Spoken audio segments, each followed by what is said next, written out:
May 19th, so much lush greenery and nice overcast skies still, folks.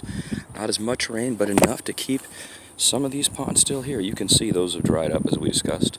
All the stuff in the middle, between the parts that are protected by something, here by the bridge and by whatever growth we can get, and over there by the glen and the trees on either side of the water that collects there. Everything that's in the creek bed here dries up pretty promptly, within just a couple of days. That's why we call this an intermittent creek. However, here on May 19th, things are still looking pretty good. I wanted to do more for the longitudinal study today. That's why I'm doing slow footage of the flowers and the grass. There's a huge bloom out there. We should probably go check that out. Can you see it? I'm gonna go walk up on that. That looks like a yucca bloom of some kind, but so bright out here in the field, separate from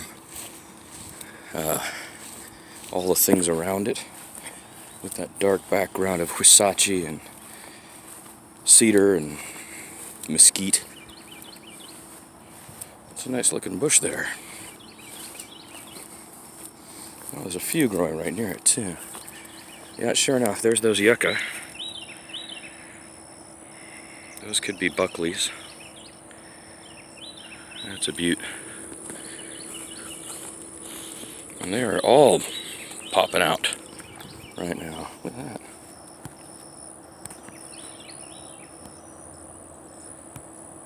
Here we go. Looking nice. And here you have the backfield.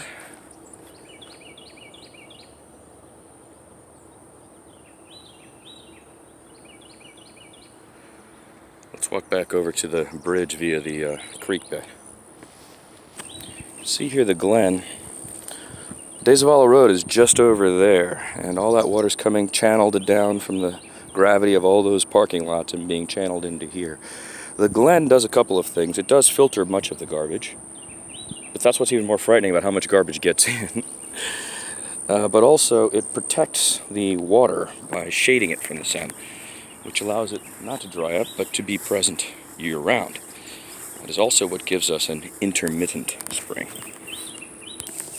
This is the glen up here. We've walked around in there. I'm not going to do that today, but you can see the water still coming through right here. Has it dried up here? Oh, look, see, it's starting to dry up here already as well.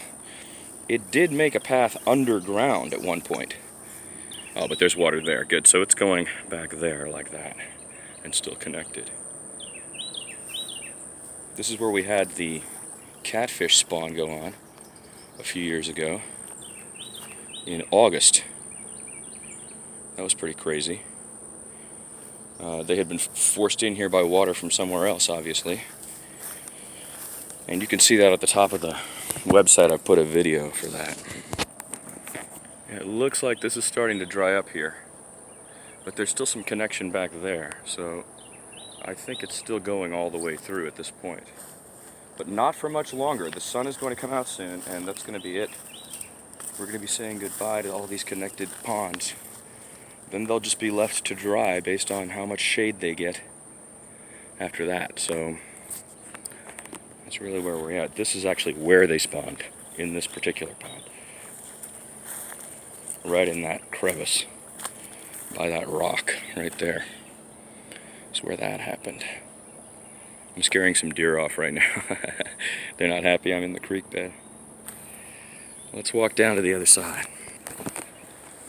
Yeah, there's a lot going on in these reeds. I'm fairly certain we have a night heron in there that I've never been able to film.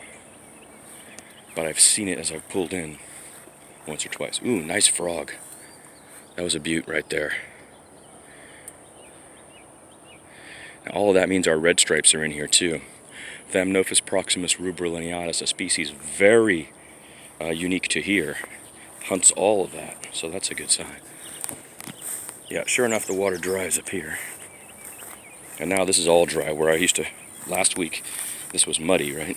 Now it's bone dry. Look at that, see? So this is the tip of that, where the water stops. Now these rushes will keep that shade a lot. That'll help. It's interesting how those Wasachi bloom later too. I didn't notice that till just now. I wonder if that has anything to do with sunlight as well. Alright, again, making our way up the creek bed.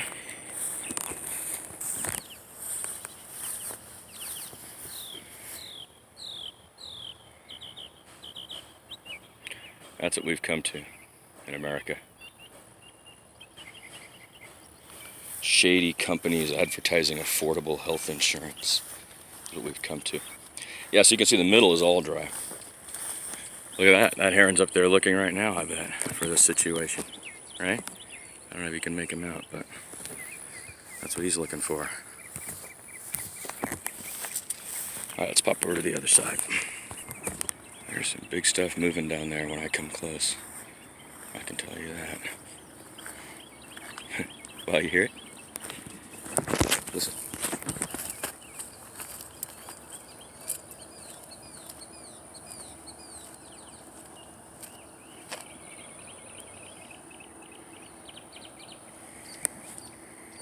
Yeah, looking good. So dry all in there now.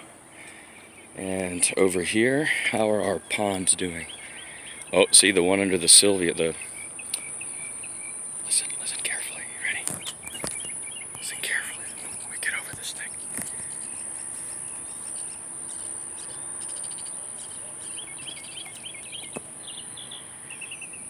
Did you hear it?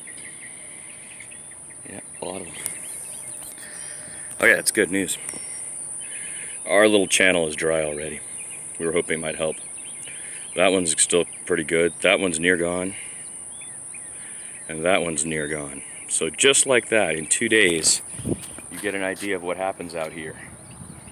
These sections that are not shaded are going to dry up much faster.